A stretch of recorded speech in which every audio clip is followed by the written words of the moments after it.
Olá, meus queridos irmãos, a paz do Senhor. Nós estamos aqui mais uma vez para juntos aprendermos da santa e preciosa palavra de Deus. Mas antes de começarmos a nossa palavra, a nossa aula pedagógica, eu quero primeiramente tecer aqui meus agradecimentos ao Pai Eterno, que na verdade nos conduz e nos dá graça e sabedoria para vivermos a vida nesta terra e também realizar a sua obra. A capacidade vem dele, como diz Filipenses 4,13, posso todas as coisas naquele que me fortalece. O apóstolo São Paulo diz que a nossa capacidade vem de Deus. Há um esforço nosso, humanamente falando, pesquisamos, estudamos, oramos, sabendo que toda boa dádiva, todo dom perfeito, vem do Pai das Luzes, em quem não há mudança e nem sombra de variação. Minha gratidão a Deus. Quero também agradecer à CPAD, na pessoa do nosso diretor, irmão Ronaldo Rodrigues, a todos que fazem parte dessa casa, o apoio e o carinho. E não podemos deixar de mencionar o nosso presidente, pastor José Wellington Costa Júnior, o seu pai, pastor José Wellington, pela oportunidade que sempre nos possibilita de também contribuir para a Igreja do Senhor Jesus no Brasil. Minha gratidão a cada irmã, a cada irmão que compartilha esse vídeo, que acompanha, que dá o seu like e que faz o seu comentário. Eu quero agradecer a você e dizer que eu estou aqui, você está aí, mas tudo isso aqui é feito com oração, com sacrifício, com jejum e com temor de Deus. Eu, quando estou estudando, analisando um texto bíblico, aquilo que está em Êxodo 3, eu tiro as sandálias dos pés, porque eu sei que aqui é território sagrado. Então, nós estamos aqui com essa fala de gratidão a toda a Assembleia de Deus, a todos os ministérios, a todas as outras igrejas co-irmãs que estão juntas conosco pela mesma fé, batalhando em prol do reino de Deus. Muito obrigado a todos. E eu quero dizer a todos que chegamos ao final da nossa lição, na 13ª lição, a cidade celestial. Essa lição, como de praxe, nós temos aí os 3 pontos e nós estaremos tratando agora sobre a temática a cidade celestial. Texto áureo, mas a nossa cidade está nos céus, donde também esperamos o Salvador, o Senhor Jesus Cristo. Filipenses 3:20. A verdade prática, a cidade celestial é o alvo de toda a nossa jornada que iniciou com um novo nascimento e se consumará com a entrada pelos portões celestiais. Nós temos 3 pontos discursivos nesta lição. O primeiro ponto, nós estaremos tratando sobre o paraíso eterno. O segundo ponto, estaremos tratando sobre o eterno e perfeito estado. E o terceiro ponto, o estado final de todos os santos. Primeiramente, nós estaremos fazendo uma análise nesse introito sobre essa temática. É compreensível pelos leitores das Sagradas Escrituras que a vida nesta terra, devido ao pecado, ela se tornou difícil, angustiante, tribulosa. O próprio Jó, quando você lê o capítulo 14, do verso 1, 2 e o verso 10, ele diz que o ser humano nasceu para o enfado, nasceu para as lutas. Então, o homem, ele vive no cenário humano que tem os seus paradoxos. Ora momentos bons, ora momentos ruins. Mas essa vida, devido ao pecado, ela é marcada de dores, sofrimentos, lutas, angústias e assim por diante. O Senhor Jesus Cristo, ele foi categórico quando disse em João 16, verso 33, no mundo tereis aflições. Então, a Bíblia revela esse lado. Porém, quando nós estudamos a palavra de Deus, aquele que inicia a vida em Cristo tem uma promessa de uma vida melhor, a vida eterna com o Senhor Jesus, com o Pai Celestial. É muito importante compreendermos esta realidade bíblica. Por quê? Porque a própria palavra de Deus, ela diz que nós somos neste mundo, nós somos peregrinos e nós somos forasteiros. Vamos confirmar isso fazendo a leitura da palavra de Deus em 1 Pedro, no capítulo 2, verso 11. Olha o que diz a Bíblia. 2, verso 11, está escrito assim: Amados, peço-vos como a peregrinos e forasteiros, que vos abstenhais das concupiscências carnais que combatem contra a alma. Então você tem aqui, em primeiro lugar, quando você atenta para essa expressão paroikos, que é grega, paroikos, essa palavra no Novo Testamento, ela fala de alguém que na verdade vive em algum lugar sem direito à cidadania. Todo salvo em Cristo que vive nesta terra não tem mais essa cidadania aqui, visto que a nossa cidadania agora, conforme Filipenses 3:20, é o céu. Nós somos cidadãos dos céus. A nossa vida nesta terra agora é simplesmente uma peregrinação. Esse adjetivo, como estamos vendo aqui, paroikos, ele quer dizer simplesmente isso. Nós não temos esta cidadania pecaminosa. Por outro lado, quando você pega também o adjetivo grego forasteiros, nós podemos perceber esse adjetivo grego parepidesmos. Por meio desse adjetivo grego, nós podemos analisar que se trata, o forasteiro, de uma pessoa estranha, é de um refugiado. Olha a linguagem que Pedro usa para mostrar que nós não somos mais deste mundo. Queridos, a Bíblia diz em Colossenses 3:1, se já ressuscitastes com Cristo, buscai as coisas que são de cima. Então, nós estaremos tratando sobre essa questão conforme a própria palavra de Deus está mostrando aqui. O cristão vive nesse mundo, mas na esperança, na certeza de brevemente ir para aquele lugar que foi prometido por Jesus Cristo. Eu vou e voltarei e vos levarei para mim mesmo, para que onde eu estiver, estejais vós também. Essa é a nossa esperança, é a nossa crença, é a nossa fé. Então, nós estaremos tratando sobre esta lição com esses 3 pontos já apresentados. O primeiro ponto, o que é o paraíso eterno? Nós temos aqui essa expressão paradeissos. Essa expressão paradeissos no grego, ela tem aproximadamente 5 conotações. É claro que diversos exegetas, de modo semântico, bem como também morfológico, vai dar conotações diferenciadas para esta palavra, ou seja, de modo mais abundante.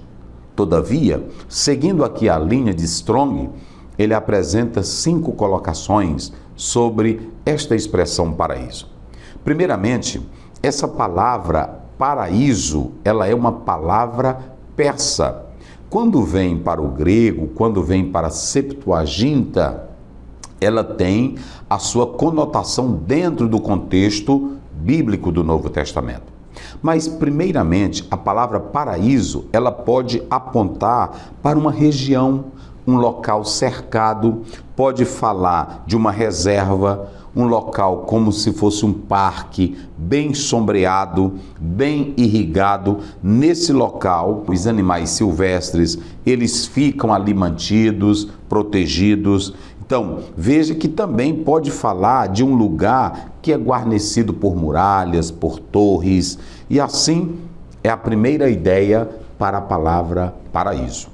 A segunda, nós temos aqui a descrição de um jardim, que fala de um bosque, de uma recreação, de um lugar para um descanso. A terceira colocação, ela é apontada para o Hades, mas com aquela ideia de que havia uma separação. Aí muitos estudiosos falam isso. Porém, nós temos, por exemplo, alguns comentaristas, bem como estudiosos, que não creem nessa divisão conforme alguns salientam que o paraíso estava lá embaixo. Ok? Em quarto lugar, nós temos aqui as regiões superiores, apontando para o paraíso. E em quinto lugar, a conotação para a palavra paraíso é descrita como céu. Esta é a que nós vamos nos deter a ela. É claro, nós sabemos que o Senhor Jesus, quando esteve aqui na terra, ele fez uso de diversas palavras do contexto vivencial humano para expressar palavras ou ensinos espirituais. Isso ele fez na parábola para levar os seus ouvintes a compreenderem as verdades espirituais. De modo semelhante, o Senhor Jesus faz uso desta palavra paraíso para relacionar com o céu de glória. Quando nós lemos Lucas 23:43, o próprio Senhor Jesus Cristo disse ao ladrão que se converteu e que creu nele: lembra-te de mim quando entrares no teu reino. Jesus, ele deixa claro: hoje estarás comigo no paraíso. Veja que essa palavra paraíso, conforme estamos dando aqui a ideia do próprio texto original, aponta para esse lugar, para essa beleza que também dentro da Septuaginta, como também do próprio texto grego, ele fala dessa particularidade. De modo que nós podemos dizer que essa palavra paraíso, ela não pode ser descrita em nossas próprias palavras. O apóstolo São Paulo, quando você lê 2 Coríntios 12, 1-4, ele começa dizendo que conhecia um homem que foi arrebatado até o terceiro céu. No verso 4, ele usa a palavra paraíso. Nós sabemos que quando Jesus Cristo morre, o seu corpo fica lá por alguns momentos na sepultura, mas a Bíblia diz que o seu espírito, ele foi para Deus. Quando você lê Lucas 23:46, nas tuas mãos eu entrego o meu espírito. Logo o Senhor Jesus ressuscita e o seu corpo não fica na sepultura. Então, nós entendemos aqui que a palavra paraíso, ela na verdade quer expressar a soma, ou seja, é o somatório de todas as bem-aventuranças, coisa que eu e você não podemos explicar com as nossas palavras. E para descrever esta realidade do paraíso, da eternidade, do estado perfeito, é que nós vamos lá para o capítulo 21 e o capítulo 22 do livro do Apocalipse. Toda essa realidade desse paraíso eterno, dessa vida eterna, é descrita, desse estado eterno. Esse epílogo, na verdade, é algo que vai acontecer pelo poder de nosso Senhor e Salvador Jesus Cristo.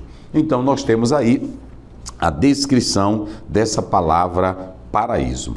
No ponto 2, nós temos o que é a cidade eterna. Quando nós falamos dessa cidade eterna, nós sabemos que hoje nós temos a Jerusalém, que na verdade é terrestre, mas que no futuro ela sofrerá uma transformação pelo poder de Deus, e o Senhor vai criar a nova cidade celestial.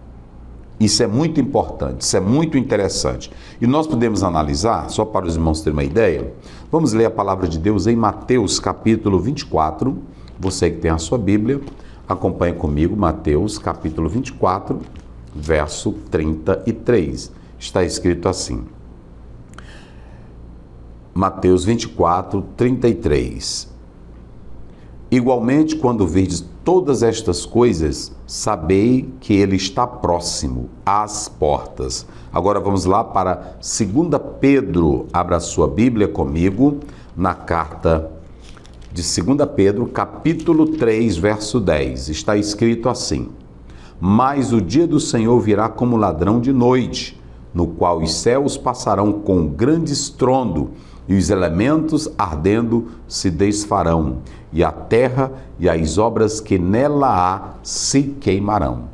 Perceba que nós temos aqui que, na verdade, após o milênio, veja bem, após o milênio, nós já falamos de Mateus capítulo 24, que haverá o julgamento das nações, mas agora, quando nós atentamos para o capítulo 20, nós vamos ter o julgamento dos ímpios, dos que morreram desde a época de Caim até aquele dia, vão ressuscitar para o julgamento no trono branco, a condenação eterna.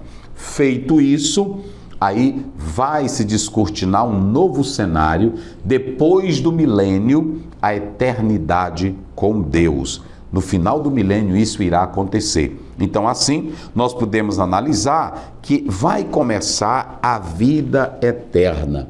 Se dará o surgimento da Nova Jerusalém. É isso que o nosso próprio texto aqui na lição está dizendo. Ou seja, essa Nova Jerusalém, ela vai existir por toda a eternidade, para sempre. Essa Nova Jerusalém, ela vai figurar como a cidade eterna, conforme nós estamos falando aqui. Muito interessante isso. Essa Nova Jerusalém, ela será criada, ela vai ser originada pelo próprio poder de Cristo Jesus, conforme nós estamos atentando aqui para a própria palavra de Deus. Então é muito importante compreender isso. E assim, quando nós olhamos para Apocalipse capítulo 21, 1 a 3, nós podemos analisar que diz que a Jerusalém, ela desce do céu. Há uma briga teológica, que nós não vamos entrar aqui nesse detalhe, que será criada a Nova Jerusalém, e a Jerusalém que desce de cima, alguns estudiosos apontam que se refere à igreja que vai morar agora, no período da eternidade, na Nova Jerusalém, quando o próprio Deus há de estabelecer o seu trono nesta terra. É assim que muitos escatólogos compreendem essa passagem bíblica. Outros creem de outra maneira, mas o que nós podemos analisar é que o próprio apóstolo São Paulo, em Gálatas capítulo 4, ele usou essas metáforas, de modo que alguns tentam dizer que não, outros não concordam. O certo é que nós vamos ter a eternidade com Deus. E quando nós falamos dessa cidade eterna, estamos falando da Nova Jerusalém, que será criada pelo próprio Deus. Nós podemos analisar que alguns perguntam quando começará a eternidade. Quando é que isso vai acontecer, pastor Aziel? Nós que somos da linha pré-tribulacionista, nós temos a nossa concepção em relação à Bíblia. É claro, nós pentecostais não somos alheios, não somos ignorantes acerca das linhas teológicas no campo da escatologia. Nós percebemos que há interpretações que giram em torno de um viés preterista, historicista e também idealista, literal, ou melhor, futurista. Veja que nós temos essas interpretações, em especial quando se trata da questão do livro do Apocalipse. E para os assuntos que envolvem a escatologia, nós temos aí 6 linhas que se digladiam buscando uma compreensão e uma interpretação para os textos escatológicos, como, por exemplo, o pós-tribulacionismo, o mesotribulacionismo, nós temos o pré-milenismo, nós temos o pré-tribulacionismo, que está na mesma linha. Então, cada um, nós temos o amilenismo, cada um vai entendendo da sua maneira. Mas o melhor é ficarmos com a Bíblia, a palavra de Deus. A Bíblia tem uma mensagem de esperança e de consolo e de conforto. A Bíblia não debate escatologia. A Bíblia, ela diz para vivermos em santidade, aguardando a volta de nosso Senhor e Salvador Jesus Cristo.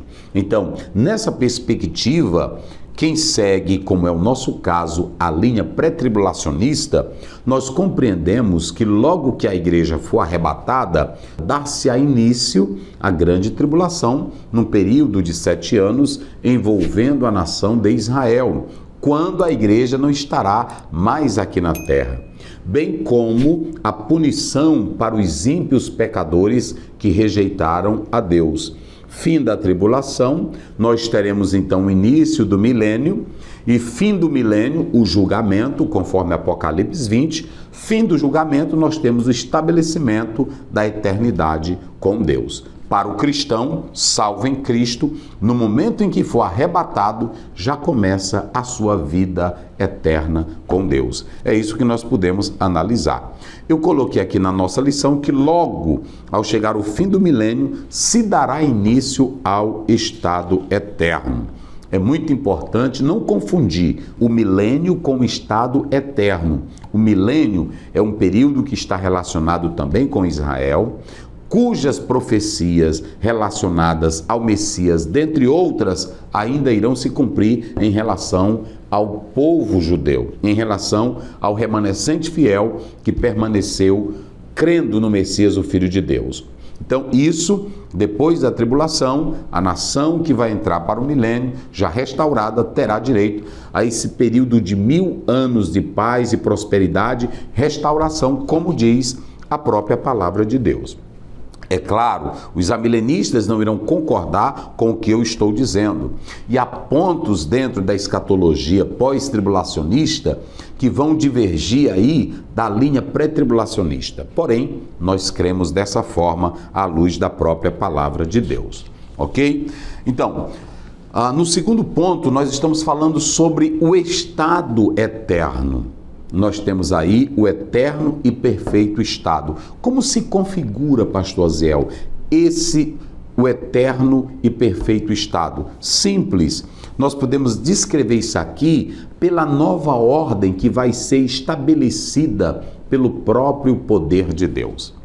Quando nós atentamos para o estado eterno, nós podemos compreender que o Senhor Deus, ele vai abolir, ele vai destruir, ele vai desfazer a velha ordem e vai estabelecer a nova ordem.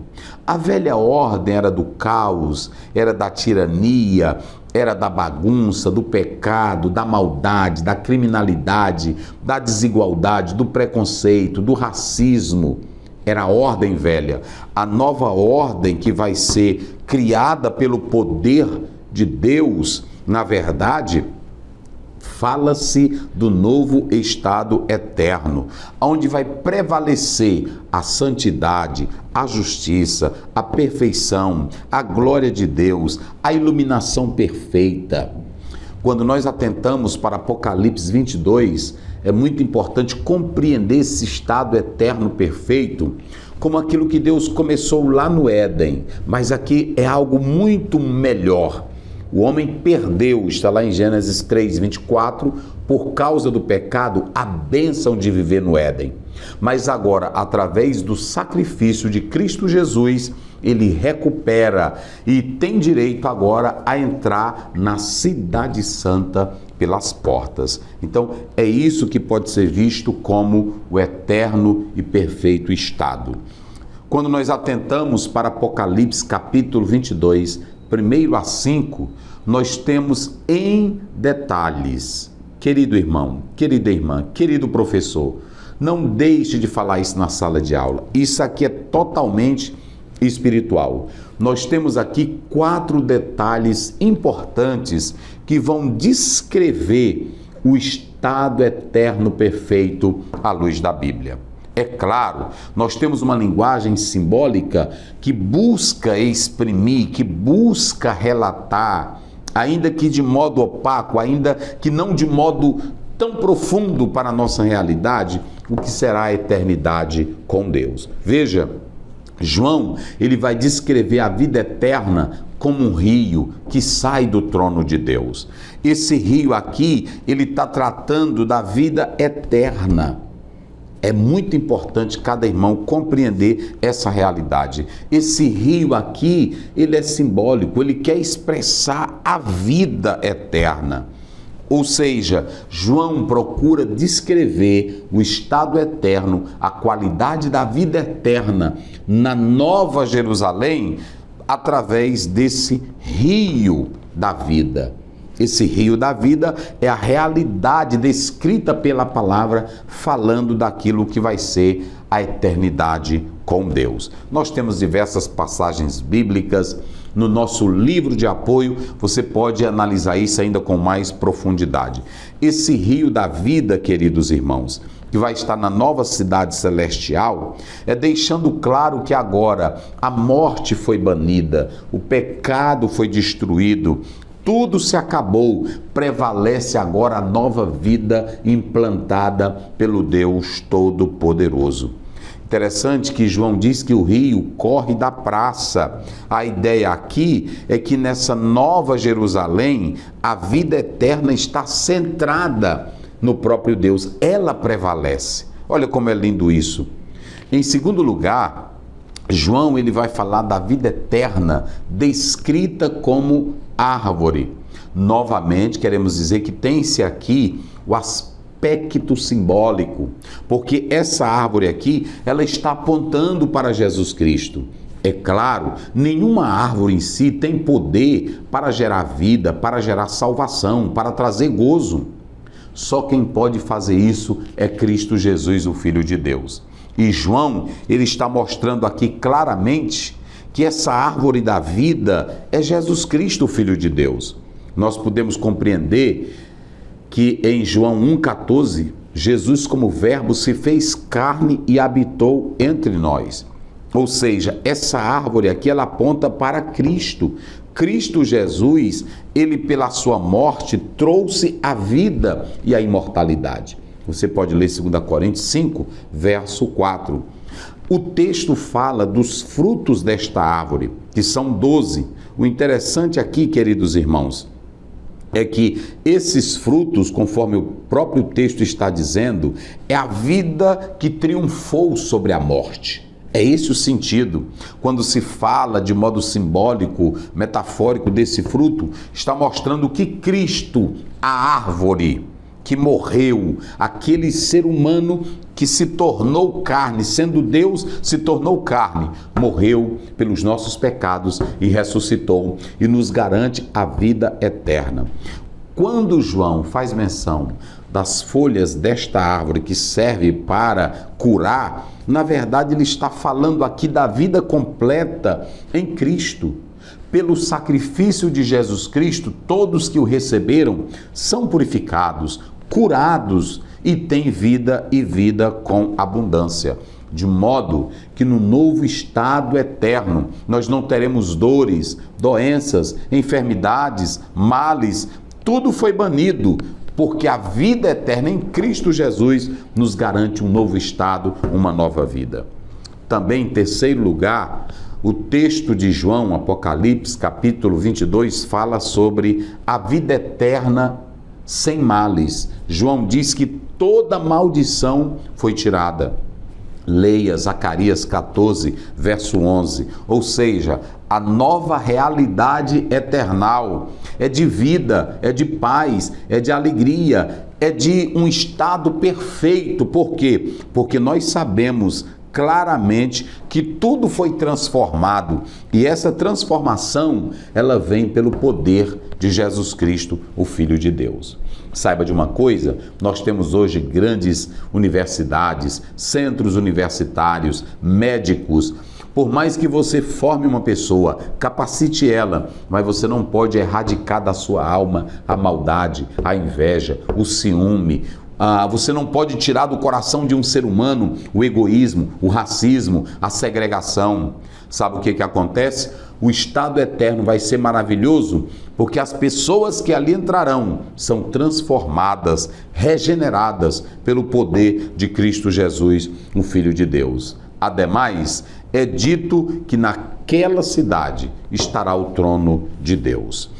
O mais interessante para fecharmos aqui é que a vida no estado eterno, ela vai ser maravilhosa, porque lá nós iremos ver, adorar, servir e contemplar face a face o Deus Todo-Poderoso.